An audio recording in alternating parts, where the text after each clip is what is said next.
नमस्कार दोस्तों, जय हिंद, वंदे मातरम। मैं पार्थ सचान आप सभी का स्वागत करता हूं यूपी रेगुलर क्लासेस के इस ऑनलाइन प्लेटफॉर्म पे। और आज के इस वीडियो में हम लोग भारत की नदियां, इंडियन रिवर कंप्लीट करने वाले हैं, वो भी थ्योरी प्लस मैपिंग में। अब ध्यान दीजिए, यहाँ पे क्या है, नदियां बहुत अच्छे से कवर है, किताबों में है, बहुत लोग पढ़ाते हैं। लेकिन मैं क्या करूँगा, नदियों को पहले मैं मैपिंग में पढ़ाऊँगा। मैपिंग, फुल्ली मैपिंग में एक बार क्लियर हो जाएगा, कंसेप्ट क्लियर हो जाएगा, मैप बनाना सीख जाओगे।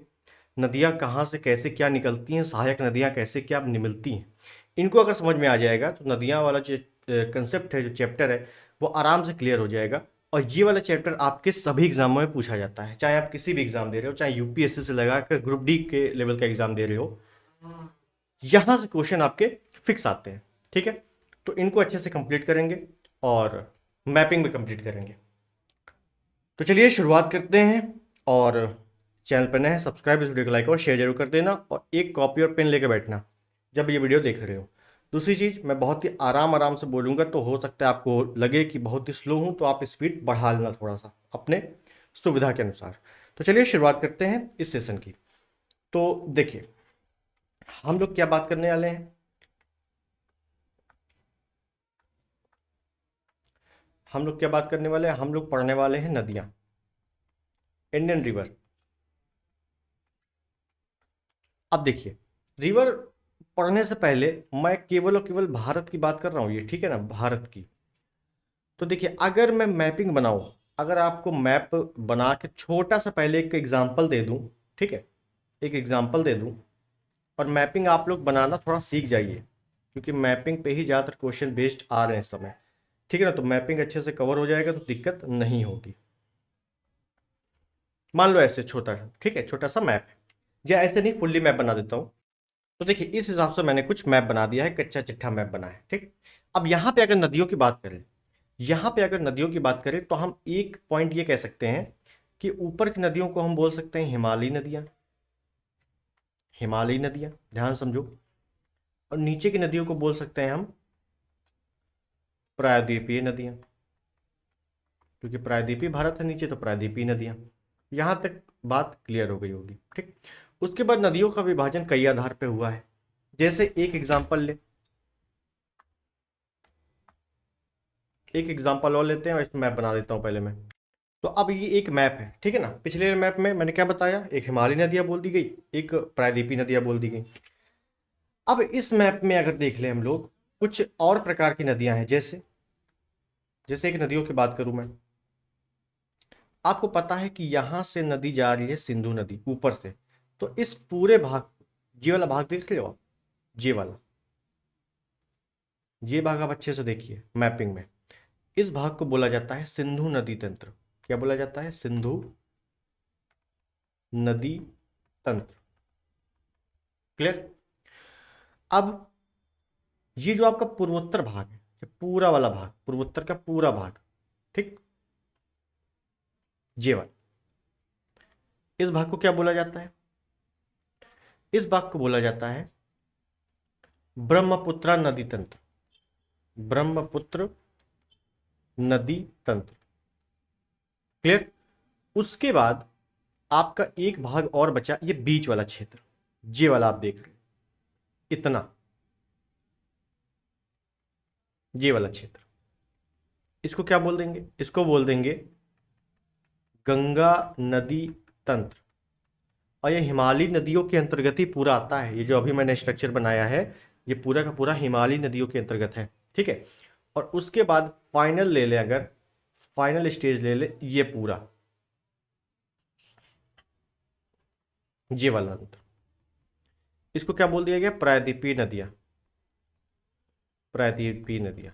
अब प्रायद्वीपीय नदियों को भी दो भागों में बांट दिया गया है। जैसे कई की किताबों में मिलेगा आपको गोदावरी, कृष्णा, कावेरी, इन तीनों भागों से, पहाड़ी क्षेत्र से बटी हुई नदियां। और कई की किताबों में मिलेगा कि पश्चिमी तट पर बहती हुई नदियां, पश्चिमी तट पर गिरी हुई नदियां, और पूर्वी तट पर बहती हुई नदियां। मतलब दो नदियों का अलग अलग मार्ग है, दिशाएं अलग अलग हैं, तो उनके आधार पर भी दक्षिण की नदियों को बांटा गया है, ठीक है। तो इतना स्ट्रक्चर आपको मेरे हिसाब से क्लियर हो गया होगा। बिल्कुल बेसिक से चल रहा हूं मैं। सिंधु नदी तंत्र का लोकेशन क्या है, गंगा नदी तंत्र का लोकेशन क्या है, ब्रह्मपुत्र नदी तंत्र का लोकेशन क्या है, प्रायद्वीपीय नदियां तो है ही अपनी जगह, ठीक है। अब अलग अलग विस्तार करके हम लोग चीजों को देखेंगे, और सबसे पहले हम लोग करेंगे हिमालयी नदियां कवर। और हिमालयी नदियों में सबसे पहले हम लोग देखेंगे सिंधु नदी तंत्र, उसके बाद देख लेंगे गंगा नदी तंत्र, और लास्ट में देख लेंगे ब्रह्मपुत्र नदी तंत्र। क्लियर? जैसे अब यहाँ पे अगर मैं बात करूँ, यहाँ पे अगर मैं बात करूँ सिंधु नदी तंत्र की, तो सबसे पहले मैप बना दूं, ठीक है, टाइम वेस्ट ना हो आपका। तो ये आपने देखा मैंने बना दिया है क्या, भारत। अब भारत का बना दिया है ऊपरी हिस्सा, आपको दिख रहा होगा, ठीक है ना, पूरा मैं हट जाता हूँ, आपको दिख रहा होगा, ठीक। ये क्या है, भारत का उत्तरी हिस्सा है, क्योंकि हमें उत्तर के बारे में पढ़ना है। सिंधु नदी तंत्र क्या है, सिंधु नदी तंत्र ऊपरी का भाग है। अब देखो कैसे, इसमें देखो आराम से, यहाँ पे क्या है, यहाँ पे पड़ता है आपका तिब्बती क्षेत्र। ये क्या है, आपका तिब्बत वाला क्षेत्र है, और यहीं पे एक झील है जिसका नाम है मानसरोवर झील।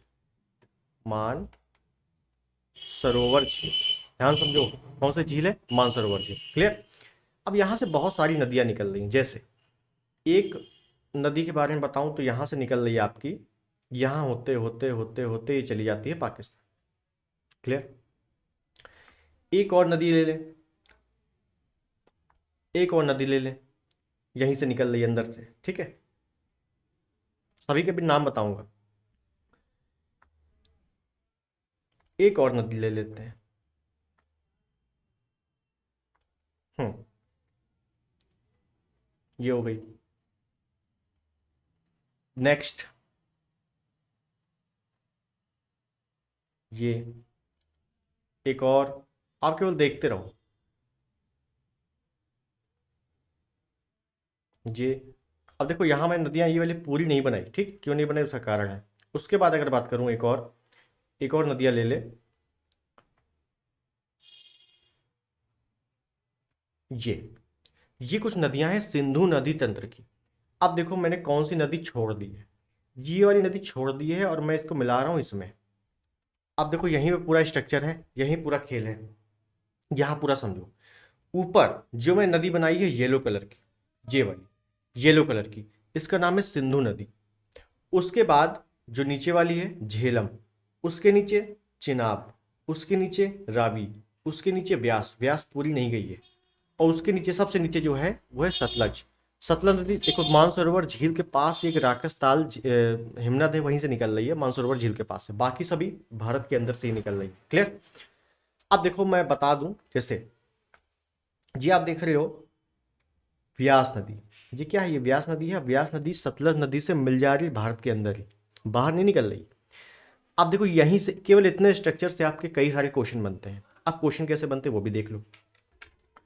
पहला प्रश्न, सिंधु नदी तंत्र में कितनी नदियां आती हैं, कितनी बनाई है मैंने, टोटल 6 बस। सिंधु नदी तंत्र की सबसे उत्तरतम नदी कौन सी है, तो सिंधु ही है, येलो वाली देख रहे हो सबसे उत्तर में है। सबसे दक्षिणतम नदी कौन सी है, सतलज है। कौन सी नदी भारत में ही मिल जाती है किसी और नदी से, मतलब बॉर्डर क्रॉस नहीं होती, कौन सी नदी, सिंधु नदी तंत्र की कौन सी नदी बॉर्डर क्रॉस नहीं होती, ब्यास नदी। ब्यास नदी क्या कर रही है, सतलज से ही मिल जा रही है, भारत के अंदर ही, बाहर नहीं जा रही, ठीक है। तो इस प्रकार से यहाँ पे कई सारे क्वेश्चन बनते हैं केवल इतने स्ट्रक्चर से। अब मैंने कभी कुछ लिखा नहीं है, न लिखवाया है, केवल स्ट्रक्चर बताया है। अब देखो और क्या है, और देखो अच्छे से। अब मैं बोल दूं, ये आपकी सिंधु नदी है, सिंधु नदी है। तो सिंधु नदी कहाँ से निकल रही, कहाँ जा रही है, देखो ये पॉइंट है, ये पॉइंट है, ये कहाँ से भारत में प्रवेश कर रही है। तो एक स्थान का नाम है दम चौक, दम चौक। और कहाँ से भारत के बाहर निकल जा रही है, चिल्लास, चिल्लास एक जगह है, वहां से क्या करती है, निकल जाती है, पाकिस्तान चली जाती है। क्लियर? सिंधु नदी के तंत्र के बारे में जानना थोड़ा जरूरी है। उसके बाद सिंधु नदी सानुख्वा भीमना से निकलती है, वो मैं जब लिखाऊंगा तो पूरा बता दूंगा, अभी केवल हम लोग स्ट्रक्चर देखेंगे, ठीक। अब ध्यान दीजिए, मैंने आपको हिमालय बताया था। हिमालय अगर आपने पढ़ा हो अच्छी बात है, नहीं पढ़ा हो पढ़ लेना है, क्यों पढ़ना है बताओ। मैंने आपको बताया था हिमालय, और हिमालय मैंने बताया था कि जब हम लोग हिमालय पढ़ रहे थे, मैंने बताया था ट्रांस हिमालय होता है, काराकोरम, लद्दाख, जास्कर, ये 3 श्रेणियां बताई थी। तो लद्दाख और जास्कर के मध्य से, ध्यान दो, ये आपकी लद्दाख है, और ये नीचे आपकी जास्कर है। तो लद्दाख और जास्कर के बीच से होकर जाती है कौन सी नदी? सिंधु नदी।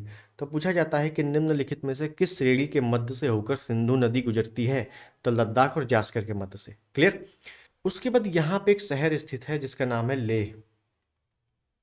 कहाँ? सिंधु नदी इधर जा रही है तो हमारा दाया हुआ वो, तो सिंधु नदी के दाहिने तट पर लेह शहर स्थित है। ये भी समझो लद्दाख का है लेह शहर। ठीक, इतनी बात क्लियर होनी चाहिए। उसके बाद नीचे आए, मैं लिखा नहीं रहा हूं, मैं केवल बोल रहा हूं, ठीक है? आपको लिखने का मन हो लिख लेना। उसके बाद नीचे आए तो ये कौन सी नदी है? देखो मैंने नाम नहीं लिखा, ये है आपकी सिंधु। दूसरी नदी कौन सी है? ये वाली, इसका नाम है झेलम। कौन सी नदी है? झेलम। झेलम की विशेषता क्या है? झेलम की विशेषता ये है कि जास्कर श्रेणी जो है, जास्कर श्रेणी से एक झील निकलती है, शेषनाग झील। शेषनाग झील, वेरीनाग झील, कई सारी झीलें हैं। तो शेषनाग झील निकलती है, शेषनाग झील से ही झेलम नदी का उद्गम होता है। तो झेलम नदी हो गई। ठीक, उसके नीचे आए ये वाली, इसका नाम क्या है? इसका नाम है चिनाब। चिनाब नदी। चिनाब नदी क्या है? बड़ा लाचला दर्रा से निकलती है। बड़ा लाचला दर्रा कहाँ पे है? हिमाचल प्रदेश में। ठीक, दूसरा पॉइंट अगर बात करें तो चिनाब नदी सिंधु नदी की सबसे बड़ी सहायक है। जैसे अगर बात करूं कि गंगा नदी की सबसे बड़ी सहायक कौन सी है? यमुना है। वैसे ही सिंधु नदी की सबसे बड़ी सहायक नदी कौन सी है? चिनाब है। चिनाब नदी को ही चंद्रभागा नदी भी कहते हैं। क्यों कहते हैं? क्योंकि दो छोटी छोटी सरिताएं हैं, दो छोटी छोटी नदियां हैं, एक है चंद्रा और एक है भागा। जब दो नदियां आपस में मिल जाती हैं तो एक प्रॉपर बड़ी नदी बनती है। वहीं से बड़ा लाचला दर्रा से निकलती है और वहां से नाम दे दिया जाता है चिनाब नदी, जो कि सिंधु नदी की सबसे बड़ी सहायक है। क्लियर। उसके बाद बात करें, यह है आपकी रावी नदी। रावी, फोर्थ नंबर की रावी नदी। रावी नदी रोहतांग दर्रे से निकलती है। कहाँ है? हिमाचल प्रदेश में है। वही दर्रा है जहाँ पर अटल सुरंग बनी हुई है। अटल सुरंग पढ़ी होगी, तो अटल सुरंग बनी हुई है रोहतांग दर्रे में ही, हिमाचल प्रदेश में ही। ठीक, और रावी नदी को पुराने ऋग्वेद में, या पुराना नाम क्या है रावी नदी का? पुरुषरी नदी। और पुरुषरी नदी के तट पर ही दसराग युद्ध हुआ था, जो कि ऋग्वेद के 7वें मंडल में है। क्लियर है? तो ऐसे आप पढ़ोगे, पूरा घुस के पढ़ोगे तो आराम से क्लियर हो जाएगा, रिवीजन भी हो जाएगा। उसके बाद बात करिए, ये कौन सी नदी है रावी के बाद? तो रावी के बाद ये जो नदी है, इस नदी का नाम है व्यास नदी। व्यास नदी व्यासकुंड से निकलती है, हिमाचल प्रदेश से, ज़्यादा कोई प्रॉपर नहीं है। इतनी ही चीज़ याद रखनी है कि व्यास नदी बॉर्डर क्रॉस नहीं करती, ये सतलज में ही मिल जाती है। ठीक, और उसके बाद लास्ट में ये कौन सी नदी है? सतलज नदी। सतलज नदी क्या है? तो सतलज नदी मानसरोवर झील के पास ही राकसताल झील से निकलती है। ठीक, उसके बाद राकसताल हिमनद से निकलती है। उसके बाद ये बहते हुए चली जाती है, बॉर्डर क्रॉस करती है, और ब्यास नदी इसे मिलती है। ब्यास नदी इसे मिलती है। और देखो यहाँ जहाँ ब्यास नदी मिल रही है ना, देखो ये जहाँ ब्यास नदी मिल रही है, यहीं इसी जगह को क्या बोला जाता है? हरि के बैराज। हरि के बैराज। और यहीं से एक नहर निकाली गई है जिसका नाम है इंदिरा गांधी नहर। इंदिरा गांधी नहर। तो आपसे ये पूछा जाता है कि इंदिरा गांधी नहर को पानी कहाँ से मिलता है? तो कहाँ से मिल रहा है? देखो दो नदियां जब मिल रही हैं, ब्यास और सतलज, जब नदियां मिल रही हैं तो वहीं से हरि के बैराज से इंदिरा गांधी नहर निकाली गई है। तो अगर आपसे पूछ ले कि इंदिरा गांधी नहर को पानी कहाँ से मिलता है, तो या तो ऑप्शन में सतलज होगा, या ब्यास होगा, या दोनों होगा, या दोनों कर देना। क्लियर है? ए और बी दोनों ऐसे करके ऑप्शन आता है ना। तो यहां तक आपको बात मेरे हिसाब से क्लियर हो गई होगी। ठीक है। हम्म, ठीक है। अब ये हो गया आपका सिंधु नदी तंत्र। ठीक, 6 नदियां आती हैं। अच्छा, एक मैं अगर आपको शब्द दूं, आपने सुना होगा दोआब। दोआब, ये दोआब क्या होता है समझिए। दोआब या दोआब क्षेत्र, कई लोगों को पता होगा, कई लोगों को नहीं पता होगा। इंपॉर्टेंट शब्द है। देखिए दोआब क्षेत्र क्या होता है कि दो नदियों के बीच के क्षेत्र, बीच का क्षेत्र, मतलब दो नदियां हैं, एक ऊपर बह रही है, एक नीचे बह रही है। इसके जो बीच का पार्सन होगा, बीच का जो पोर्शन होगा, बीच की जो लैंड होगी, इसको क्या बोल देंगे? दोआब क्षेत्र बोल देंगे। क्लियर है? अब मैं क्यों बोल रहा हूँ, क्योंकि मैंने आपको ये बताया और इसमें आपको पता है कि जैसे ऊपर मैंने बताया सिंधु नदी, ठीक, उसके बाद नीचे बताया झेलम। तो सिंधु और झेलम के बीच में ये भूमि दिख रही है, तो इसको दोआब बोल सकते हैं। ठीक, झेलम और चिनाब के बीच में भी ये देखो भूमि दिख रही है, तो इसको भी हम लोग दोआब बोल सकते हैं। तो कुल मिला के इन 6 नदियों के बीच बीच में सब जगह हमें भूमि दिख रही है, क्योंकि नदियां ऐसे थोड़ी ना जुड़ के बह रही है, थोड़ा फासले में बह रही है, तो बीच में क्या है, जगह है, तो उनको क्या बोल दिया गया, दोआब क्षेत्र बोल दिया गया। तो 6 नदियां हैं और इनके बीच कम से कम 5 दोआब बनेंगे, है ना, एक दो, एक ये 3, एक ये 4, एक ये 5, ये 5 दोआब क्षेत्र बनेंगे। ठीक है, तो इनको एक बार देख लो, यहाँ से भी प्रश्न बनते हैं। उसके पहले मैं ओरली बता दूं कि आपने सुना होगा तक्षशिला कहाँ स्थित है, पाकिस्तान में है। तक्षशिला किन नदियों के बीच में है, तो सिंधु और झेलम के बीच में है। ध्यान रखना, आपका तक्षशिला इधर साइड पड़ता है, ये आपका क्या है, तक्षशिला। और किन नदियों के बीच में है, सिंधु और झेलम के बीच में है। क्लियर, क्लियर हो गया। आपने सुना होगा सिकंदर पोरस की लड़ाई, हाइडेस बीच का युद्ध, झेलम नदी के तट पर लड़ा गया, बितस्ता का युद्ध, झेलम नदी का पुराना नाम। पोरस का साम्राज्य किन नदियों के मध्य था, तो ध्यान रखना झेलम और चिनाब के मध्य था। सिंधु झेलम के मध्य क्या है, तक्षशिला है, और झेलम चिनाब के मध्य क्या था, पोरस का साम्राज्य था। ठीक है, तो ये आपको थोड़ा सा हिस्ट्री का पोर्शन मैंने आपको बता दिया है। क्लियर, चलिए 2 नदियों के बीच का क्षेत्र हम लोग देख लें। तो एक क्षेत्र तो आप सभी को पता है, अगर मैं बोल दूं सिंधु और झेलम, बिल्कुल क्रम से चलेंगे ऊपर से नीचे। सिंधु के नीचे क्या है, झेलम, तो सिंधु झेलम के बीच का क्षेत्र। उसके बाद क्या है, झेलम के नीचे चिनाब है, तो झेलम और चिनाब के बीच का क्षेत्र।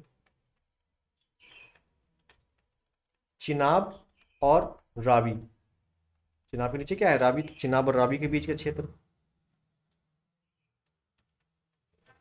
रावी के नीचे व्यास, तो रावी और व्यास के बीच का क्षेत्र, और व्यास फिर सतलज, इनके बीच का क्षेत्र। तो ये 5 दोआब बनेंगे। तो आपसे डायरेक्टली क्वेश्चन पूछा जाता है, या तो ऐसे ही कि दे देगा, ठीक है, और एक तरफ दोआब दे देगा तो मिलान करवाएगा, अच्छे लेवल का एग्जाम दे रहे हो तो। और नहीं तो वनडे एग्जाम लायक क्या है कि झेलम और चिनाब के मध्य के दोआब क्षेत्र को निम्न में से क्या कहा जाता है, ऐसे क्वेश्चन बनते हैं। ठीक है, और इन्हीं में कंपटीशन होता है, तो आपको पता होना चाहिए। अगर बोल दूं सिंधु झेलम के बीच का, तो याद रखना क्या होगा, सिंध सागर दोआब, याद रखना है सिंध सागर दोआब, चाज दोआब, रचना दोआब, बारी दोआब, बिष्ट दोआब। समझो, आपसे पूछा जाएगा चाज दोआब कहाँ पे है, तो झेलम और चिनाब के बीच में चाज दोआब पड़ता है। क्लियर, आपसे पूछा जाएगा, मैं थोड़ा हट जाऊं ना, दिखेगा आपको, आपसे पूछा जाएगा कि चिनाब और रावी के बीच के दोआब को क्या बोलते हैं, तो रचना दोआब। आपसे पूछा जाएगा कि रावी व्यास के बीच के क्षेत्र को या दोआब को बारी दोआब, व्यास और सतलज के बीच का दोआब बिष्ट दोआब। ठीक है, तो ये दोआब आपको बिल्कुल अच्छे से नोट करने हैं और याद करने हैं। ठीक, तो ये आपको क्लियर हो गया। अब हम लोगों का जो सिंधु नदी तंत्र है उसका बेसिक स्ट्रक्चर समाप्त होता है। अब बचा क्या क्या, तो बहुत चीजें बची हैं। सिंधु नदी तंत्र में अभी हम लोग को नदियां पढ़ने, नदियां मैंने बता दी है, ओरली बता दी है कहाँ से कैसे क्या निकलती हैं। अभी मैंने इसके बांध, इसमें कौन कौन सी परियोजनाएं हैं, ये कुछ नहीं बताई है। ठीक, वो हम लोग बाद में देखेंगे, पहले हम लोग बेसिक स्ट्रक्चर पूरा मैपिंग में देख लें। क्लियर, ये एक पॉइंट आपको लिखाने वाला था तो मैंने आपको बता दिया है, क्योंकि यहीं पर ये काम आता है। तो जब मैप बनाओगे ना, जब मैपिंग आप करोगे, मैप बनाओगे, उसके बीच आप ड्रॉ करोगे, तो वहीं पे आप इसको याद कर लोगे। ठीक, चलिए आगे देखिए हम लोग, आगे हम लोग बात करें, सिंधु नदी तंत्र समाप्त हो गया है। अब हम लोग बात करते हैं गंगा नदी तंत्र। क्यों, क्योंकि आपको पता है हमने ये किया था, तो सिंधु नदी तंत्र हम लोगों ने पढ़ लिया था अच्छे से, ये वाला पूरा स्ट्रक्चर हम लोगों ने कवर कर लिया है, ये वाला स्ट्रक्चर। अब हम लोग पढ़ेंगे गंगा नदी तंत्र। गंगा नदी तंत्र में क्या है, हेलो, ठीक, आवाज आ रही है। गंगा नदी तंत्र में क्या है, तो गंगा नदी तंत्र में ये पूरा बीच के क्षेत्र, येलो वाला पार्ट देख रहे हो आप, ये वाला, इसको देखेंगे एक बार, थोड़ा सा और इधर साइड है ये, ठीक है ना, थोड़ा सा और बढ़ा लो क्योंकि थोड़ा आगे तक है, तो ये वाला पार्ट देखेंगे। क्लियर? चल देखते हैं। अब गंगा नदी तंत्र पर बात करूं तो देखो, भारत का सबसे बड़ा नदी तंत्र है ये, भारत का सबसे बड़ा तंत्र है। फिर मैं हिमालय का पार्ट लूंगा यहाँ पे, तो इसीलिए मैंने बार बार कह रहा हूँ हिमालय आप लोग पहले अच्छे से पढ़ लेना, वीडियो पढ़ा हुआ है अच्छे से देख लेना। हिमालय में महान हिमालय मैंने आपको बताया था, और महान हिमालय पे मैंने आपको कुछ ग्लेशियर बताए थे, प्रमुख ग्लेशियर जो कि महान हिमालय में स्थित थे, उन्हीं को मैं उठाऊंगा, उन्हीं के बारे में बात करेंगे। ठीक है, प्रमुख ग्लेशियर के बारे में देखो, एक ग्लेशियर मैंने आपको बताया था जिसका नाम था गंगोत्री, एक ग्लेशियर था मैंने आपको बताया था चोड़ाबाली, एक ग्लेशियर था मैंने बताया था संतोपत, एक ग्लेशियर था मैंने आपको बताया था माना या माणा बोल दिया जाता है कहीं कहीं, एक था आपका त्रिशूल, और एक था आपका पिंडार। ये कुछ ग्लेशियर थे। ठीक, अब ग्लेशियर का काम क्या है भाई, ग्लेशियर क्या है, बर्फ है, तो वहां से कुछ नदियां निकलेंगी, बिल्कुल निकलेंगी, तो यहां से भी नदियां निकलती हैं, जैसे एक ये आपकी, आपको दिख रहा है पूरा, ये नदी है, इस नदी का नाम क्या है आगे देखेंगे। एक नदी आपकी ये है जो कि इसी में मिल जाती है, एक नदी आपकी यहां से निकल रही है जो कि इसी में आगे जाके मिल गई, ये आपको पूरा दिखना चाहिए, बिल्कुल दिख रहा है, कोई दिक्कत नहीं है। एक आपकी यहां से नदी निकलती है और इसमें मिल जाती है, उसके बाद यहां से निकली इसमें मिल गई, देन इसके बाद यहां से निकली और इसमें मिल गई। अब समझिए, नाम दे दे पहले उसके बाद देखें। ये संतोपत है, ठीक, संतोपत ग्लेशियर है, यहां से जो नदी निकलती है इसका नाम है अलकनंदा। अब समझो, यहां पे समझ में आ जाएगा, यहीं से आपके कई सारे क्वेश्चन बन जाएंगे। चोड़ाबारी है, यहां से निकलती है मंदाकिनी, मंदाकिनी। गंगोत्री से सबको पता है भागीरथी, माना ग्लेशियर, माना ग्लेशियर से धौली गंगा, धौली गंगा, त्रिशूल ग्लेशियर से नंदाकिनी, नंदाकिनी, अब पिंडार गंगा से पिंडार गंगा, मतलब सॉरी पिंडार वाले क्षेत्र से पिंडार गंगा। बताओ ये आपको प्रॉपर दिख रहा है कि नहीं, ये आपको दिख रहा है अच्छे से, ठीक। और इंपॉर्टेंट क्या है, अलकनंदा के ऊपर, सॉरी अलकनंदा नदी है, यहां से बह रही है संतोपत, संतोपत के नीचे और चोड़ाबाड़ी के नीचे, समझिए अच्छे से, संतोपत के नीचे और चोड़ाबाड़ी के नीचे,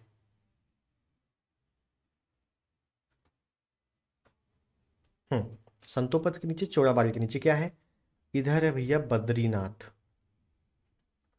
और इधर है भैया केदारनाथ, यहीं पे आपका बद्रीनाथ और केदारनाथ स्थित है।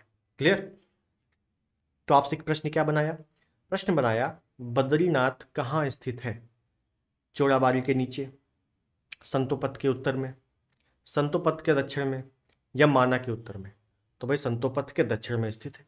ऐसे आपसे एग्जैक्ट क्वेश्चन बनाता है, और ये सब क्वेश्चन आपको बुक में नहीं मिलेंगे, बुक में तो आपने पढ़ लिया ठीक है, संतोपत से बह रही बद्रीनाथ आ रही है, ऐसा नहीं, आपने प्रॉपर मैपिंग देखी है, मैपिंग में आपको देखा कि चोड़ाबाड़ी से मंदाकिनी नदी निकल रही है, चोड़ाबाड़ी ग्लेशियर के जस्ट नीचे आपका केदारनाथ स्थित है, संतोपत के जस्ट नीचे बद्रीनाथ स्थित है, माना, माना में हेमकुंड साहिब है, ठीक है, तो वो आगे बात करेंगे हम लोग, वो भी आपका एक धार्मिक स्थल है। तो इतना आपने देख लिया, गंगोत्री भागीरथी पे आपका टिहरी बांध बना हुआ है, तो बांधों के बारे में हम लोग आगे से बात करेंगे, अभी नहीं। इतना आपको क्लियर हो गया, मैं बहुत आराम आराम से चल रहा हूँ ताकि चीज़ें एक एक क्लियर हो। उसके बाद देखो, ये आपका, अब अच्छा आपने एक कॉमन देखा, एक कॉमन चीज देखी होगी क्या, जो अलकनंदा नदी है, जो अलकनंदा नदी है वो कॉमन है। जो बाकी जो 5 नदियां हैं ना, वो अलकनंदा से निकलने वाली, सॉरी, अलकनंदा नदी पे ही आपकी जुड़ रही हैं। मैं बात करूं भागीरथी, अलकनंदा से मिल रही है। मैं बात करूं मंदाकिनी, अलकनंदा से मिल रही है। धौलीगंगा अलकनंदा से मिल रही है। मंदाकिनी अलकनंदा से मिल रही है, सॉरी नंदाकिनी है ना, नंदाकिनी अलकनंदा से मिल रही है। पिंडार गंगा अलकनंदा से मिल रही है। तो अलकनंदा आपकी कॉमन नदी है, ठीक, ध्यान रखना। ये आपकी मिली एक जगह, ये एक क्षेत्र मिल गया। एक ये क्षेत्र मिल रहा है, देखो जहाँ नदियाँ मिल रही हैं। एक ये मिल रहा है, एक ये मिल रहा है, एक ये मिल रहा है। कितने पॉइंट बना दिए मैंने मिलान को? जहाँ नदियाँ मिल रही है वहाँ मैंने कितने पॉइंट बनाए? तो 1 2 3 4 5, 5 पॉइंट बनाए। बस इसी को बोल दिया जाता है पंचप्रयाग। इसी को बोला जाता है पंचप्रयाग। देखो, अब इन पंचप्रयागों के नाम भी इंपॉर्टेंट है, बहुत इंपॉर्टेंट है। देखिए, आपने बहुत पढ़ा होगा भागीरथी अलकनंदा मिलती है तो वो क्या बनता है? देवप्रयाग। तो देखो यहाँ मिल रही है आपकी भागीरथी और अलकनंदा, है ना? तो इसको क्या बोल देंगे? देवप्रयाग। बहुत अच्छे से समझ में आ रहा होगा, देवप्रयाग। आपने देखा ये नंदाकिनी है, ये नंदाकिनी और अलकनंदा मिल रही है, तो इसको हमने कह दिया नंद प्रयाग। नाम से ही बोल देंगे नंद प्रयाग। फिर देखो आपकी ये मंदाकिनी और अलकनंदा मिल रही है, मंदाकिनी अलकनंदा, इसको हम बोल देंगे रुद्रप्रयाग। रुद्र प्रयाग, क्लियर है? उसके बाद देखो ये पिंडार गंगा, ये पिंडार गंगा है और ये किससे मिल रही है? अलकनंदा से मिल रही है। इसको हम बोल देंगे कर्णप्रयाग। क्या बोल देंगे? कर्णप्रयाग। और एक बचा क्या? धौली गंगा अलकनंदा, ये बचा। इसको हमने क्या कह दिया? इसको हमने कह दिया विष्णु प्रयाग। विष्णु प्रयाग। ये पॉइंट, इतने 5 प्रयाग हम लोगों ने बना दिए और यही पंच प्रयाग हैं। और इन्हीं में से आपको बहुत सारे क्वेश्चन बनेंगे। कैसे बनेंगे? रुद्र प्रयाग निम्नलिखित में से किन किन नदियों का मिलान करके बनता है, या रुद्र प्रयाग किन नदियों का मिलन है? बताइए। रुद्रप्रयाग आपने देखा, मैपिंग में देखा, आपने देखा कि ये मंदाकिनी नदी है और अलकनंदा है। अलकनंदा तो कॉमन है। आपने विष्णु प्रयाग देखा, आपको केवल एक नदी याद है, धौली गंगा। और आपको इतना याद है कि अलकनंदा कॉमन थी, तो धौली गंगा प्लस अलकनंदा बराबर विष्णु प्रयाग। क्लियर है? बहुत अच्छे से पता चल गया, ठीक, आपको दिख रहा होगा पूरा। ये आप आराम से स्क्रीनशॉट ले सकते हैं। क्लियर है? अब देखो, अब देखो, ये देवप्रयाग है ना, देवप्रयाग, बस इसी के आगे से क्या नाम दे दिया गया है? इस नदी को बोल दिया गया है गंगा नदी। गंगा नदी। कुल मिला के अलकनंदा और भागीरथी मिलान करती हैं देवप्रयाग में। उसी के बाद से एक नदी की धारा बहती है, उसको बोल दिया जाता है गंगा नदी। और गंगा नदी, ध्यान रखना है कि हरिद्वार में मैदानी क्षेत्र में प्रवेश करती है। अभी क्या है, अभी पहाड़ी क्षेत्रों में है, तो पहाड़ी क्षेत्र से मैदानी क्षेत्र में कहाँ से शुरुआत होती है? हरिद्वार से। ठीक, बहुत बार क्वेश्चन आया है कि मैदान, गंगा नदी का मैदानी क्षेत्र से शुरुआत कहाँ से होता है? तो हरिद्वार से होता है। क्लियर हो गया? तो ये आपके पॉइंट क्लियर हो चुके हैं मेरे हिसाब से, ठीक, और इतना ही है। अब हम लोग गंगा नदी तंत्र पढ़ रहे थे, तो गंगा नदी को तो हमने बना दिया अच्छे से कि गंगा, अभी तक गंगा नदी नहीं थी, हम लोगों ने अच्छे से मिलान किया सबका, अच्छे से स्थलों का, और गंगा नदी मिल गई। अब गंगा नदी यहाँ से आगे कहाँ जाएगी, ये भी तो देखना जरूरी है भाई। यहाँ तो हमने निकाल दिया अच्छे से ये, अब यहाँ से और आगे कहाँ जाएगी, तो उसके बारे में देख लें एक बार, ठीक है, अच्छे से। तो देखो, ये मैंने बना दिया एक, सॉरी बना क्या दिया, एक पेज दिया है। अब यहाँ देखो अच्छे से, मैप बना दो पहले मैं। ये रहा मैप। ये मैप को समझ में आ रहा है? कुछ नहीं आ रहा है? समझिए, ये जो आपका बना हुआ है कोने में, वो आपका है पूर्वोत्तर भारत। और ये जो आपका है, ये है पूरा नेपाल। इधर आपका है उत्तराखंड। इधर आपका है पूरा पश्चिम बंगाल। ये आपका है पूरा पूर्वोत्तर भारत, जो सेवन सिस्टर है ना, वो। ये आपका बांग्लादेश। अब तो समझ में आ गया होगा कि मैंने मैप का, मतलब भारत का कौन सा मैप, कौन सा हिस्सा बनाया है। क्लियर? तो अब सबसे पहले इसको हम क्या करने वाले हैं, इसको लोकेशन करने वाले हैं। तो पहले मैं मिटा दूं नाम, ठीक, ये आपको समझ में आ गया होगा बहुत अच्छे तरीके से। अब देखो, अब देखो, ये आपकी है गंगा नदी है। ये गंगा नदी ऊपर से आई थी हरिद्वार से, देवप्रयाग में बनी, हरिद्वार आगे से मैदानी क्षेत्र में प्रवेश किया, और यहाँ नदी आई, यहाँ नदी आई और यहाँ चली गई। ध्यान दिया? नहीं दिया। मैंने क्या बनाया, थोड़ा सा और अच्छे से बना देना, तब चीजें समझ में आ जाएंगी। एक मिनट,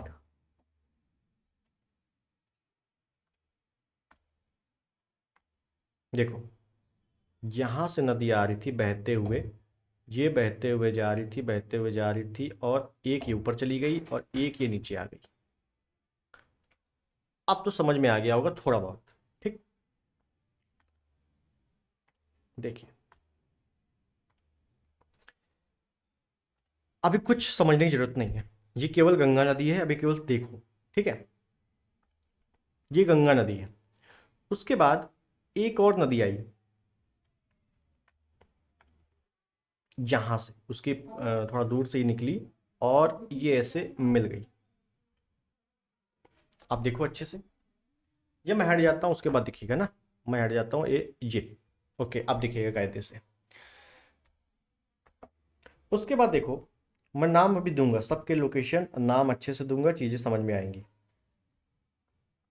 ये जो है, ये आपकी है गंगा नदी।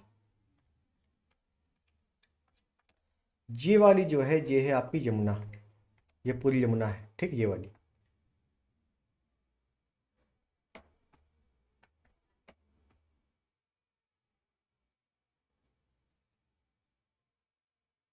ऐसे, ये आपकी क्या है, यमुना। अब क्या हो रहा है कि कई नदियां मिल रही हैं गंगा नदी से।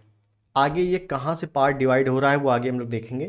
तो कई नदियां यहीं पर मिल रही हैं गंगा नदी तंत्र से। देखो, जैसे एक नदी आपकी आ रही है, अभी लोकेशन हम लोग देखेंगे अच्छे से। ठीक है, एक नदी यहाँ आ रही है, एक नदी आपकी और मिल रही है ऐसे, एक नदी आपकी एक और मिल गई, एक और नदी मिल गई ऐसे, लो एक और ले लो, एक और नदी ले लो। तो ये कुछ नदियां मिली, जैसे मैं नाम दे दूं, पहली नदी का नाम रामगंगा, रामगंगा नदी, जो कि गंगा नदी से मिल रही है। ठीक, उसके बाद बोल दूं एक और नदी है गोमती नदी, उसके बाद बोल दूं एक नदी घाघरा नदी, उसके बाद एक बोल दूं गंडक नदी, उसके बाद एक बोल दूं बागमती, बागमती, उसके बाद बोल दूं एक कोसी, क्यों भाई, एक कोसी ले ले, और उसके बाद एक ले लें इधर साइड से, इसका नाम मैं दे दूं महानंदा, महानंदा। तो ये नदियां आपकी मिल रही हैं किससे, गंगा नदी तंत्र से, गंगा नदी से। तो इसका मतलब है ये सभी गंगा की सहायक नदियां हुई। तो बताओ क्या दिक्कत है, अब गंगा की सहायक नदी आराम से याद हो जाएंगी कि नहीं हो जाएंगी, कोई दिक्कत नहीं। तो क्या सभी नदियां ऊपर से मिल रही हैं क्या, बिल्कुल नहीं, नीचे से भी कुछ नदियां आ रही हैं। जैसे एक नदी मान लो ऐसे, एक नदी और ले लो, एक और ले लो, चलो अच्छा ही लग रहा है, एक और ले लो। ये कुछ नदियां हैं, जैसे पहली नदी का नाम मैं दे दूं टोंस नदी, दूसरी बोल दूं करनासा, बहुत पढ़ा होगा आपने कर्मनासा, गंगा की सहायक नदी है वो, यही नदी है कर्मनासा। एक बोल दे सोन नदी, और एक बोल दे पुनपुन नदी। बताओ कोई दिक्कत हुई, कोई दिक्कत नहीं। तो भैया यमुना से भी तो कुछ नदियां मिल रही हैं आके, उसको भी देख लो। जैसे एक नदी ऐसे मिल गई, एक नदी और मिल गई, एक और ले लो, एक और ले लो। ये कहाँ से, यमुना से मिल रही हैं। जैसे पहला ले लो, पहला बोल दो चंबल, दूसरी ले लो सिंध, सिंधु नहीं केवल सिंध, छोटी नदी है। उसके बाद बात कर ले बेतवा, बेतवा, और उसके बाद बात कर ले केन, ऊपर लिख दिया है नीचे जगह नहीं, केन। चंबल, सिंध, बेतवा, केन किससे मिल रही हैं, यमुना से मिल रही हैं। तो ध्यान देना है कौन किससे मिल रही है, अच्छे से लोकेशन बताया है मैंने। अब यहाँ गलती नहीं होनी चाहिए एक भी। अब यहाँ से क्वेश्चन क्या बनता है, अगर आप अच्छा एग्जाम दोगे ना स्टैंडर्ड लेवल का, क्वेश्चन क्या बनेगा, देखो गंगा नदी आपकी इधर इधर आ रही है, और गंगा नदी का ये वाला जो तट हुआ ये हुआ बायां, और नीचे वाला हुआ दायां। गंगा नदी से बाएं तट से मिलने वाली निम्नलिखित कौन सी सहायक नदी है। तो अब इतनी सहायक नदी बाएं से मिल रही हैं। गंगा नदी के दाएं तट से मिलने वाली कौन सी सहायक नदी है, तो इतनी नदियां दाएं से मिल रही हैं। तो बाएं से मिलने वाली, दाएं से मिलने वाली, ऐसे भी क्वेश्चन आप कर सकते हो आराम से। अब यमुना नदी से मिलने वाली सहायक नदी है, तो चंबल, सिंध, बेतवा, केन, ठीक है ना। फिर टोंस, कर्मनासा, सोन, पुनपुर, ये गंगा से मिल रही है। क्लियर हो गई यहां तक चीजें। उसके बाद बात करें, उसके बाद देखो इसी मैप में देखो अच्छे से, ये दो डिवाइड हुआ है नदियों का, गंगा नदी का। एक चली गई है ऊपर ऐसे, ये क्या है, पूरा बांग्लादेश है। एक चली गई नीचे, जो नीचे गई है ना उसको बोल दिया जाता है हुगली, या दाएं हटा दूं तब समझ में आएगा। ये इसको बोल दिया जाता है क्या, हुगली। तो पश्चिम बंगाल में जो हुगली नदी है ना वो कुछ नहीं है, वो गंगा ही है, बस नाम अलग है। ठीक। उसके बाद ये जो नदी आ गई ये बांग्लादेश आ गया, और बांग्लादेश में गंगा को बोल दिया गया पद्मा। पद्मा। एक नदी आपकी इधर से आ रही है, इधर से ऐसे आ रही है, इस नदी के बारे में हम लोग अभी विस्तार देखने वाले हैं। ये नदी इसे मिल जा रही है, इस नदी को हम बोल रहे हैं ब्रह्मपुत्र। ब्रह्मपुत्र नदी, ब्रह्मपुत्र नदी। क्लियर। अब देखो ब्रह्मपुत्र नदी है, लेकिन उसको बांग्लादेश में क्या बोल रहे हैं, जमुना। गंगा को बांग्लादेश में पद्मा, लेकिन ब्रह्मपुत्र को बांग्लादेश में जमुना। दोनों के नाम अलग अलग हैं, ध्यान देना है। और यही आगे जाके ये क्या बना देती है, डेल्टा बना देती है। आगे जाके बना देती है डेल्टा। तो बोला जाता है गंगा ब्रह्मपुत्र का डेल्टा। कौन सा डेल्टा, सुंदरवन का डेल्टा। ठीक है, सुंदरवन का डेल्टा। तो यहां से आपको ये क्लियर हो गया क्या, ब्रह्मपुत्र ऊपर से आई, बांग्लादेश में जैसी एंटर हुई बोल दिया गया जमुना। गंगा नदी दो पार्ट में डिवाइड हो गई, एक नीचे चली गई उसको बोल दिया गया हुगली, कहाँ, पश्चिम बंगाल में। और एक चली गई बांग्लादेश में, उसको बोल दिया गया पद्मा। तो पद्मा मतलब गंगा, और जमुना यानी कि ब्रह्मपुत्र, जब दोनों आपस में मिली, आगे बढ़ी, वो डेल्टा बनाएंगी। कौन सा डेल्टा, सुंदरवन का डेल्टा। बताओ यहां तक बात क्लियर। तो ये आपका पूरा भैया गंगा नदी तंत्र है। गंगा नदी तंत्र अच्छे से देख लीजिए। और जो आपका ये वाला पार्ट है, ये आपका कहाँ है, ये आपका है पश्चिम बंगाल, हुगली नदी। ठीक है ना। तो ये आपका क्या है, ये आपका पश्चिम बंगाल है, और ये पूरा क्या है, ये आपका बांग्लादेश है। ठीक है। और ये ब्रह्मपुत्र तो अरुणाचल प्रदेश से होते हुए आ ही रही है। तो ये बात आपको क्लियर हो गई। तो यमुना नदी से कौन कौन सी नदियां मिल रही हैं, गंगा से कौन कौन सी नदियां मिल रही हैं, कैसे बह रही है, कैसे गंगा का उद्गम हुआ है, कैसे क्या हुआ है, वो चीज़ देख ली। एक चीज़ मैंने शायद नहीं बताई है आपको, ये जो गंगा गंगोत्री से निकल रही है ना, इस स्थान को गोमुख बोलते हैं। तो ये भी कभी पूछ लिया जाता है, गोमुख। ठीक है, ये ध्यान रखना। चलो, ये हो गया आपका काम। ठीक है। अब मुझे नहीं लगता आपकी गंगा नदी तंत्र या सिंधु नदी तंत्र में आपको मैपिंग में कोई भी दिक्कत होगी। डिटेलिंग तो मैंने कुछ बताई नहीं है, केवल मैपिंग ही चल रहा है। ठीक है। डिटेलिंग के लिए मैं एक सिंगल वीडियो लाऊंगा जिसमें मैं केवल डिटेल बताऊंगा। कौन सा डिटेल, क्योंकि यहाँ मैं बता दूंगा ना सब खिचड़ी हो जाएगा। तो आराम से पहले मैपिंग सीखो, उसके बाद आराम से सीखो। ठीक है। अब मैं आगे आपको बताने वाला हूँ कि कौन सी नदी कहाँ मिलती है, कौन सी नदी कहाँ से निकलती है। ठीक, अगर आप और अच्छा एग्जाम दे रहे हो तो उसमें आपको काम आएगा। अब यहाँ मैं एक और चीज़ बताऊँ, एक और चीज़ क्या आप दूसरा देखेंगे,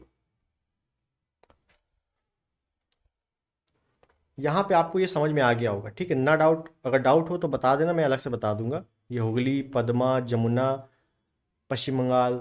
ठीक, हालांकि समझ में आ गया होगा, मैंने बहुत ही आराम से बताया है। अब हम लोग देख लेंगे ब्रह्मपुत्र नदी तंत्र। और ये बहुत ही छोटा नदी तंत्र है। छोटा छोटा का मतलब है कि हमारे एरिया में बहुत छोटा है। 2900 किलोमीटर की टोटल नदी है, 2900 किलोमीटर बहती है, जिसमें से केवल 916 किलोमीटर भारत में बहती है। ठीक। तो बहुत ही छोटे एरिया से, अरुणाचल प्रदेश से ही इसका थोड़ा सा विस्तार है, बाकी नहीं है। देख लेंगे क्या है एक बार। तो फिर से मैं एक बार मैप बनाऊँ, उसमें चीज देखेंगे। तो ये कुछ कच्चा चिट्ठा मैप है। फिर समझो, फिर इस मैप में आप आराम से देख लो क्या है। पूर्वोत्तर भारत है, उधर साइड क्या है, पूर्वोत्तर भारत है। ऊपर साइड क्या है, ये पूरा नेपाल वाला हिस्सा है। ठीक है, बिल्कुल सेम बनाया है, कोई बड़ी चीज़ नहीं है। अब यहाँ पे देखो, यहाँ पे वही सेम चीज़ जो सिंधु नदी तंत्र में हम लोगों ने पढ़ा था, मानसरोवर झील है। मान सरोवर झील है। और यहीं पर एक है चीम युंग दुंग हिमनद है। कौन सा हिमनद है, यहाँ पे लिख देता हूँ, चीम युंग दुंग ग्लेशियर। यहीं से नदी निकलती है, कौन सी, ये देखो जा रही है। कौन सी नदी है, ये है भैया आपकी ब्रह्मपुत्र नदी। और ये आगे आते हुए आते हुए आते हुए ऐसे, और डिटेल दे दे थोड़ा, ये देखो ये नदी है, ऐसे आते हुए ये बन गई क्या, जमुना। थोड़ी और डिटेल दे दें ताकि प्रॉपर दिखे। अब तो दिखेगा ये देखो ये नदी आई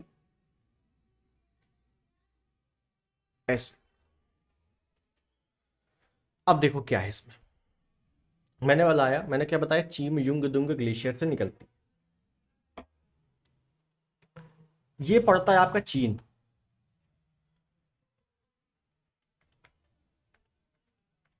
यारलंग जांगपो।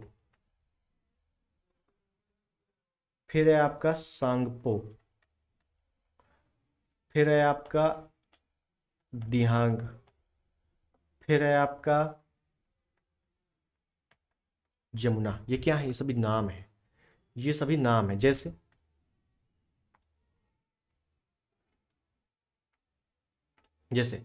चीर यारलंग जांगपो, चीन में इसका नाम है यारलंग जांगपो।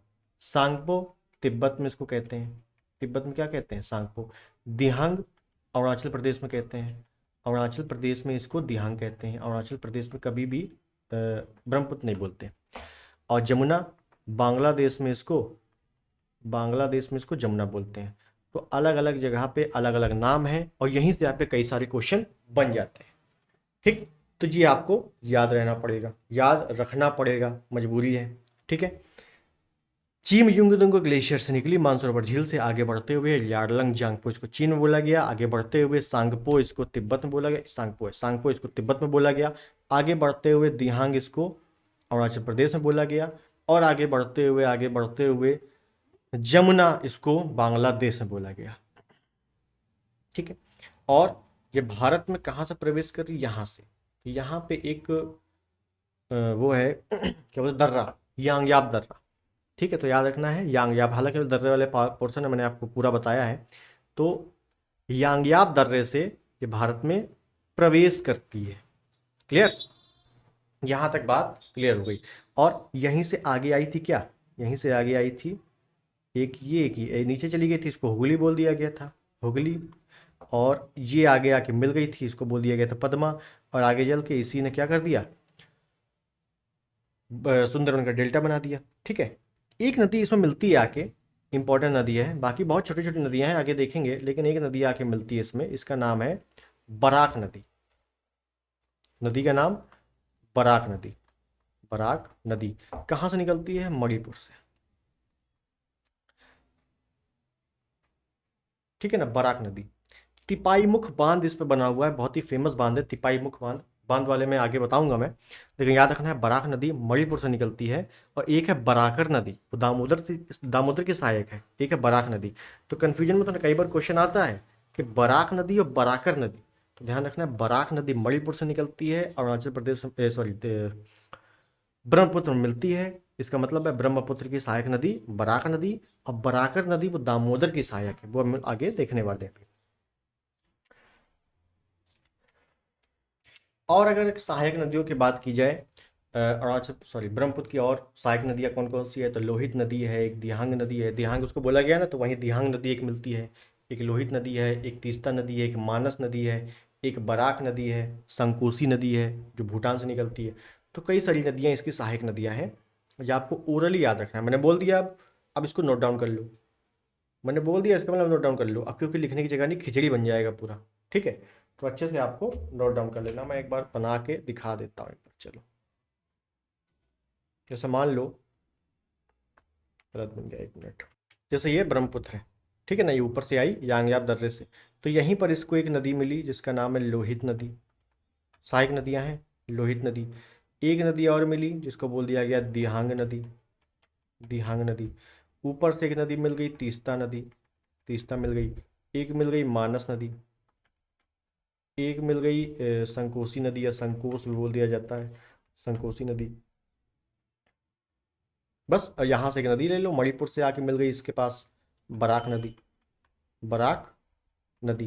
तो ये कुछ सहायक नदियाँ हैं जो पूछ ली जाती हैं कि निम्नलिखित में से इसकी सहायक नदी कौन सी है, या मानस नदी किसकी सहायक नदी है। कई बार आया है वनडे एग्जाम में, ब्रह्मपुत्रा की है। क्लियर हो गया, बहुत अच्छे से क्लियर हो गया होगा। तो कुल मिला के हम लोगों ने जो शुरुआत की थी, हम लोगों ने जो शुरुआत की थी किसकी, इसकी। सिंधु नदी तंत्र अच्छे से कर लिया, गंगा नदी तंत्र बहुत ज़्यादा अच्छे से कर लिया। अब ब्रह्मपुत्र नदी तंत्र जो कि नॉर्मल था, ज़्यादा बड़ा नहीं था, उसको भी हम लोगों ने कवर कर लिया।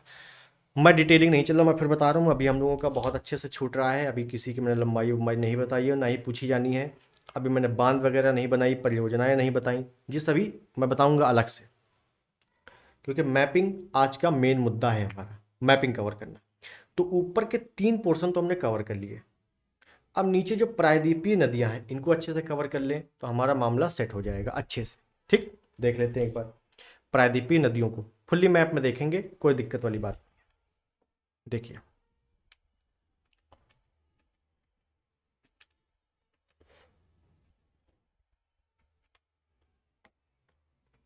अब हम लोग हेडिंग डाल लें प्रायद्वीपीय नदियां। अच्छा, एक चीज़ और मैं यहाँ पे ओरली बताना चाहता हूँ, एक चीज़ और, कि जो आपकी हिमालयी नदियाँ थी ना, जो मैंने हिमालय की नदियाँ बताई थी, सिंधु नदी तंत्र हो, चाहे गंगा नदी तंत्र हो, चाहे ब्रह्मपुत्रा नदी तंत्र हो, ये सभी सदाबहार नदियाँ हैं। इनका पानी कभी सूखता नहीं है। क्यों? भाई हिमालय से निकल रही हैं, ग्लेशियर लगातार पिघल रहे हैं। अब चाहे बारिश हो चाहे ना हो, उनको क्या फर्क पड़ना है। भाई बर्फ पिघल रही, नदियाँ लगातार बहेंगी, आप देखते हो। भले थोड़ा बहुत सूख जरूर जाती हैं, लेकिन लगातार कंटिन्यू बहती रहती है। लेकिन आप जब प्रायद्वीपीय नदियाँ पढ़ेंगे तो ये सदाबहार नदियाँ नहीं है, ये है मानसूनी नदियाँ।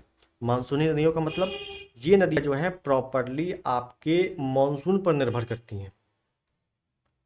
तभी देखा होगा दक्षिण भारत की अक्सर नदियाँ सूख जाती हैं, या जब बारिश होती है तो अचानक बाढ़ आ जाती है। तो कुल मिला के आपको इतना पॉइंट याद रखना है कि जो हिमालयी नदियाँ हैं वो सदाबहार नदियाँ हैं, मतलब 12 महीना एकदम पानी जो है प्रॉपर तरीके से आता रहता है, क्योंकि ग्लेशियर पिघलते हैं, उसका एक मुख्य कारण है। और जो प्रायद्वीपीय नदियाँ हैं वो मानसूनी नदियाँ हैं, वो मानसून पर निर्भर करती हैं। ठीक, बहुत अच्छे से समझ में आ गया होगा। अब हम लोगों ने जब स्ट्रक्चर बनाया था पहले पेज पे, तो मैंने बताया था हिमा प्रायद्वीपीय नदियों को कई भागों में बांटा जाता है, अलग अलग किताबों में दिया हुआ है। जैसे पहाड़ियों के आधार पर बांट देते हैं, ठीक है। फिर उसके बाद क्या बोलते हैं, नदियों के आधार पर, जैसे गोदावरी कावेरी कृष्णा, इस आधार पर बांट दिया जाता है 3 पोर्शन में। या बहुत सारी किताबों में पश्चिमी तट की ओर और पूर्वी तट की ओर बहने वाली नदियाँ, इन आधारों पर बांट दिया जाता है। तो हम लोग जो तीसरा वाला पार्ट है इसको लेंगे, क्योंकि यही सबसे ज़्यादा इम्पॉर्टेंट पार्ट है और यहीं से क्वेश्चन बनते हैं। तो हमारा मकसद है केवल क्वेश्चन बनाना और दिमाग में मैपिंग बनाना, ताकि हमें एग्ज़ाम में कोई भी दिक्कत ना हो। ठीक, चलिए अब मैप देख लें, मैप बना दें, उसके बाद आराम से क्लियर करेंगे। ठीक, अब देखो ये कुछ कच्चा चिट्ठा मैप बना है, पूरा दक्षिण भारत का मैप है। ठीक, प्रायद्वीपीय भारत, क्योंकि हम लोग ऊपर का पूरा कंप्लीट कर चुके हैं, नीचे आ चुके हैं। अब देखो है क्या, मैं मोटा मोटा पहले बना दूं, उसके बाद बात करेंगे। एक आपका ये है, और इसको मैं नाम दे दूं CNP, मतलब छोटा नागपुर पठार। याद रखो, छोटा नागपुर पठार। एक मैं ये बोल दूं छत्तीसगढ़ वाला क्षेत्र दंडकारण्य। एक मैं बोल दूं इधर, एक इधर, एक थोड़ा बीच साइड, एक और ले लो, इधर साइड एक और, इधर साइड एक और। बहुत अच्छे से समझो। छोटा नागपुर पठार से कुछ नदियां निकली, जैसे एक नदी निकली पश्चिम की ओर। ध्यान दीजिए, ये क्या है, ये पूरा पश्चिम है, सॉरी ये पूर्व है ना, ये क्या है, ये पश्चिम है। तो पूर्व और पश्चिम दोनों कौन कौन सी नदियां बह रही हैं बहुत अच्छे से पता होना चाहिए, ठीक। एक और नदी ले लो, एक और ले लो, और एक नदी और ले लो, एक इधर से ले लो। अब देखो, मैं नाम दे दूं पहले, या नाम थोड़ा बाद में नाम दे देंगे, पहले बना लेते हैं ना। सारी नदियां एक ही तरफ अभी बह रही हैं, तो कन्फ्यूजन मत होना, बस नाम देख लो, मजा आ जाएगा। देखो, ये जो नदी है पहली वाली, इसको हमने क्या बोल दिया, बहुत ही इंपॉर्टेंट नदी, इसको बोल दिया दामोदर नदी। दामोदर नदी, और ये आपको अच्छे से दिख रहा होगा मेरे ख्याल से, बिल्कुल दिख रहा है, ठीक। दामोदर नदी। सेकेंड वाली नदी है, इसको मैंने कह दिया स्वर्ण रेखा नदी, स्वर्ण रेखा नदी। तीसरी वाली नदी है, इसको मैंने कह दिया वैतरणी नदी, वैतरणी नदी। एक और नदी है, इसको मैंने कह दिया ब्राह्मणी नदी, ब्राह्मणी। उद्गम कहाँ से, अभी एग्जैक्ट लोकेशन मैंने नहीं बताई है, ठीक। एक और है, ये क्या है, ये दंड कारण्य पठार है, अभी लिख देता हूँ, कोई दिक्कत नहीं। यहाँ से निकलती है महानदी, या यहाँ नहीं लिखता हूँ मैं, इसको ऊपर लिख दे, महानदी। इसके नीचे ये वाली नदी है, ये है गोदावरी नदी, बहुत ही प्रसिद्ध नदी, बहुत ही ऐतिहासिक नदी। इसके नीचे है कृष्णा नदी, ये आपकी है पेन्नार नदी, पेन्नार नदी, ठीक है। थोड़ा सा बीच में बनाया है मैंने इसके पहाड़ी, इंपॉर्टेंट है क्योंकि। एक है आपकी कावेरी नदी, एक है आपकी ताम्रपाणी नदी, सॉरी ताम्रपाणी इधर नहीं है। ये आपकी लिख लो एक वेंगई नदी, वेंगई नदी। और इस नदी का नाम लिख लो ताम्रपाणी नदी, ताम्रपाणी नदी। दिख रहा है ताम्रपाणी बहुत अच्छे से, बिल्कुल सही। अच्छा, मैंने बताया मैं लोकेशन वाइज बताऊंगा, मैंने ताम्रपाणी सबसे नीचे लिखा है, ताम्रपाणी नदी सबसे नीचे बनाई है। इसका मतलब है, जब भी आपसे पूछा जाए कि भारत की दक्षिणतम नदी, भारत की सबसे एंडिंग पॉइंट वाली नदी कौन सी है, ताम्रपाणी नदी, कोई दिक्कत नहीं होगी। भारत की सबसे, मतलब ताम्रपाणी नदी के नीचे कोई नदी नहीं बसती, अब सीधे फिर महासागर स्टार्ट होता है, ठीक है ना। तो लास्ट नदी है भारत की, एंडिंग पॉइंट वाली नदी है ताम्रपाणी नदी। क्लियर, बहुत अच्छे। देखो, अब कहाँ कहाँ से ये पॉइंट निकल रहे हैं वो भी देखना जरूरी है, वो भी देखते हैं, कोई दिक्कत नहीं है।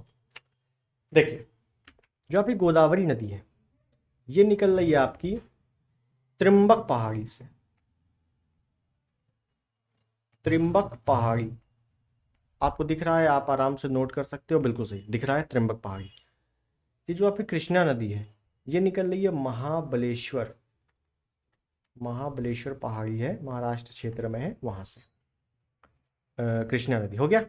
पेन्नार नदी, नंदी दुर्ग पहाड़ी, पेन्नार नदी कहाँ से निकल रही है, नंदी दुर्ग पहाड़ी से, कर्नाटक क्षेत्र में है नंदी दुर्ग पहाड़ी। उसके बाद कौन सी है, कावेरी, कावेरी नदी कहाँ से निकल रही है, मैं ऊपर बना देता हूँ, देख लो कावेरी का लोकेशन अच्छे से देख लो आराम से, कावेरी ऊपर जा रही है। अपने जब कॉपी में नोट करोगे तो इसको देख के अच्छे से बना लेना। कावेरी नदी ब्राह्मणी, सॉरी ब्रह्मगिरी पहाड़ी से, ब्रह्मगिरी पहाड़ी से निकल रही है। फिर कौन सी बची, कावेरी हो गई, वेंगई नदी, याद रखना वेंगई नदी वर्षनाड पहाड़ी, इसको मैं इधर बना दूं ना, वर्षनाड पहाड़ी, वेंगई नदी वर्षनाड पहाड़ी से निकलती है, उद्गम स्थल है। उसके बाद ताम्रपाणी नदी, अंतिम नदी कौन सी है, ताम्रपाणी नदी। ये कहाँ से निकल रही है, अगस्त मलाई से, अगस्त मलाई पहाड़ी या चोटी से। सुना होगा कार्डमम पहाड़ियाँ, इलायची की पहाड़ियाँ, उसी की सबसे ऊंची चोटी है अगस्त्यमलाई, उसी से निकलती है ताम्रपाणी नदी। मजे की बात क्या है, दोनों इंपॉर्टेंट है। भारत की सबसे दक्षिणतम पहाड़ी कौन सी है? कार्डमम पहाड़ी, जिसकी सबसे ऊंची चोटी है अगस्त्यमलाई। और भारत की सबसे दक्षिणतम नदी कौन सी है? ताम्रपाणी नदी। निकलती कहाँ से है? अगस्त्यमलाई। तो दोनों कॉमन है यहाँ पे। क्लियर? तो यहाँ पे आपको ये चीजें क्लियर हो गई होंगी, आप अच्छे से देख लो आराम से। ठीक, स्क्रीनशॉट ले लो, जैसे पढ़ना है पढ़ो। यहाँ केवल मैपिंग स्ट्रक्चर चल रहा है अभी। बहुत अच्छे। और मैं आपसे फिर बार बार बोल रहा हूँ, अभी मैं आपको बिल्कुल नोट नहीं करा रहा हूँ, बिल्कुल भी मैं डिटेलिंग नहीं जा रहा हूँ। इन सभी नदियों को डिटेल बहुत जरूरी है। दामोदर हो गई, स्वर्ण नदी हो गई, स्वर्णरेखा नदी हो गई, वैतरणी, ब्राह्मणी, गोदावरी, कृष्णा, कावेरी, से बहुत इंपॉर्टेंट नदियाँ हैं। लेकिन अभी मैं सिर्फ स्ट्रक्चर बना रहा हूँ कि स्ट्रक्चर आपको एक बार दिमाग में बैठ गया तो आपको जो डिटेलिंग है वो रटने में आसानी हो जाएगी। अभी क्या है, आप सीधे किताब उठाते हो, सीधे से बस नदियाँ शुरू, ऐसे नहीं। आपको फुल्ली मैंने मैप बताया और बहुत ही कम समय में बताया, बहुत ही कम समय में। आपको बिल्कुल इसी तरह मैंने ना, इसी वजह से मैंने मैप नहीं लिया, वरना और कहीं आप पढ़ो या कोई और टीचर पढ़ाए तो वो सीधे मैप लेता है बना बनाया कि ये देखो यहाँ से। नहीं, मैंने अपने हाथ से मैप बनाया, इसी तरह आपको बनाना है, घर पे बनाना है। कोई मैप की जरूरत नहीं है, खुद बनाओ यार मैप। इंडिया का मैप बनाना नहीं आता धिक्कार है फिर। इंडिया का मैप बनाइए, बिल्कुल उसी पर नदियाँ बनाइए। ठीक है, तो ये चीज़ें आपको क्लियर हो गई। हम लोगों ने ये नदियाँ देख ली कि पूर्व की ओर कौन सी जा रही है, पूर्व की ओर कौन सी बह रही है। पश्चिम की ओर देख लें एक बार। ठीक है, पश्चिम की ओर देख लें तो हमारा एक बार कंसेप्ट प्रायद्वीपीय नदियों वाला भी क्लियर हो जाएगा। देखिए, अब मैं यहाँ पे फिर से मैप बनाता हूँ, मैप बनाऊँ उसके बाद देखते हैं। ये देखो, ये मैप रेडी है, दक्षिण भारत का मैप। जैसे हम लोगों ने पूर्व देखा था वैसे पश्चिम देख लेंगे, हो जाए काम खत्म। ठीक है, और एक काम करता हूँ, मैं आ जाता हूँ इधर, तब जाके क्लियर हो जाएगा, है ना। अब देखिएगा कायदे से, देखो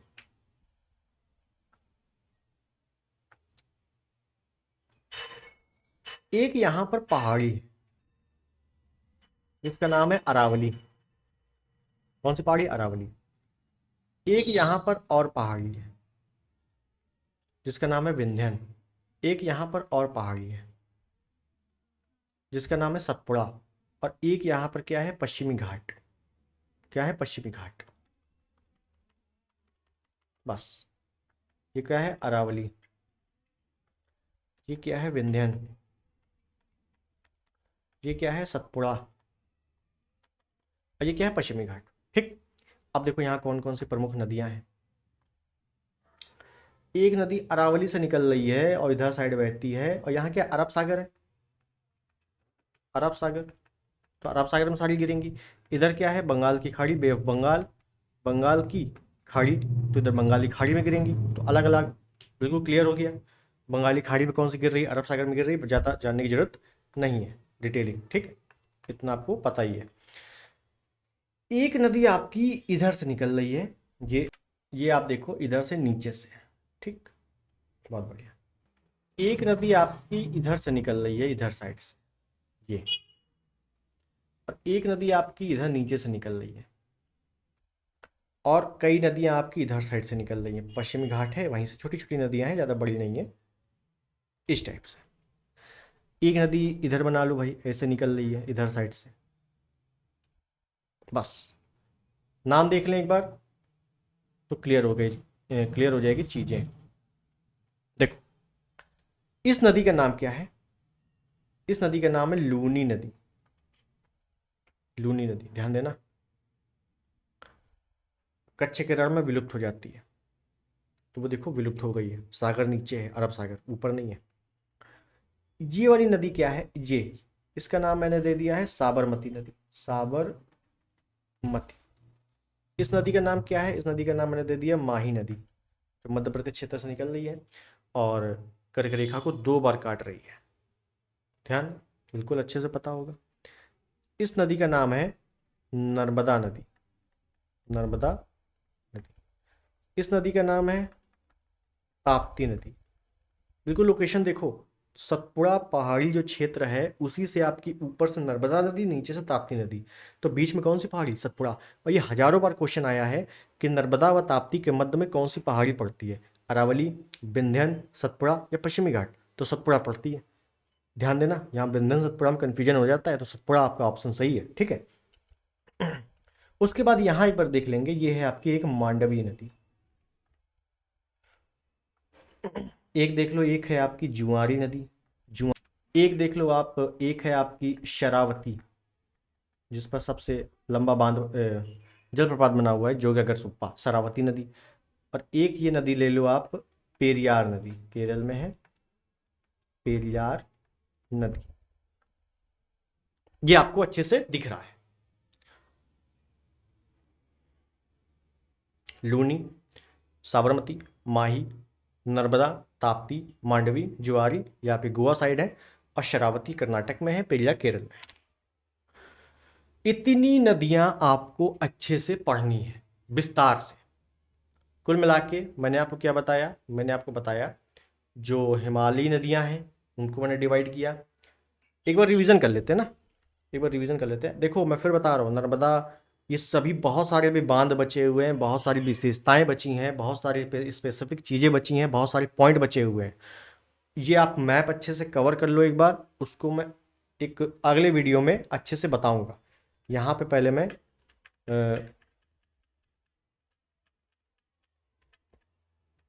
एक बार देख लें शुरुआत से।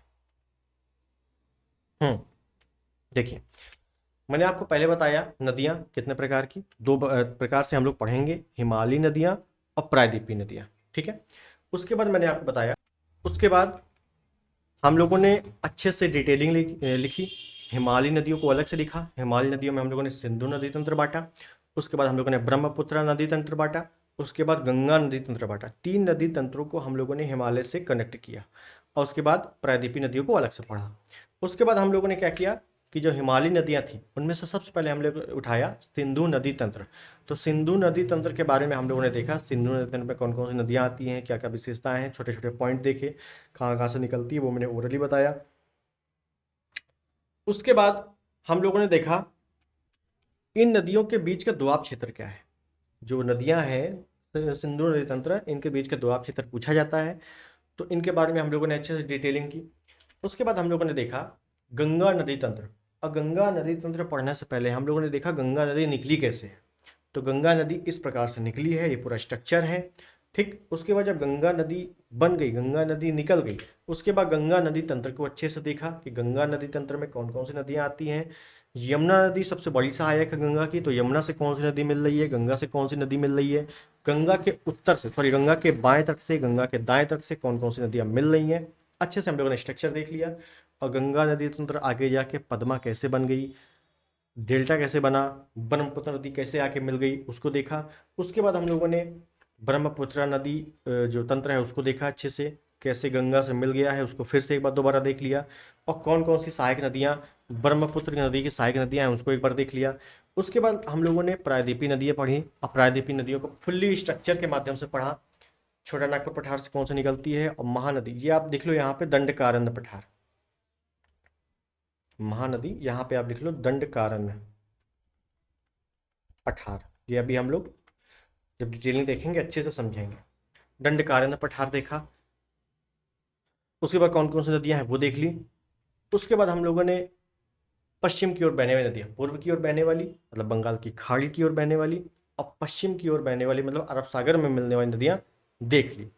तो दोनों नदियां मतलब कुल मिला के पूरे भारत की जो बेसिक स्ट्रक्चर हमारे दिमाग में बसा होना चाहिए पढ़ने के लिए, वो सारी नदियों को हम लोगों ने अच्छे से कवर कर लिया है। ठीक।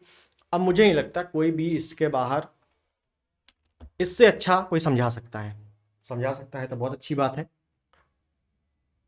तो आपको कैसा लगा एक बार ज़रूर बताना, और इसको अच्छे से देख लेना। इसकी पीपीटी मैं डाल दूंगा टेलीग्राम पे, तो वहाँ से भी आप मैपिंग में अच्छे से कवर कर सकते हैं। ठीक।